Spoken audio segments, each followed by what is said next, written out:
You won't believe the heartwarming story of a man risking it all to save pets during Kentucky's severe floods. In Woodford County, as relentless rain submerged homes, Kody Smith sprang into action to rescue stranded pets left behind in the chaos. Armed with a boat and determination, he navigated the flooded streets, pulling dogs and cats to safety.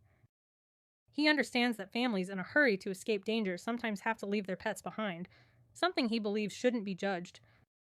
One intense rescue even involved saving animals floating in a tote bin. What do you think drives someone to become a hero in such tough times?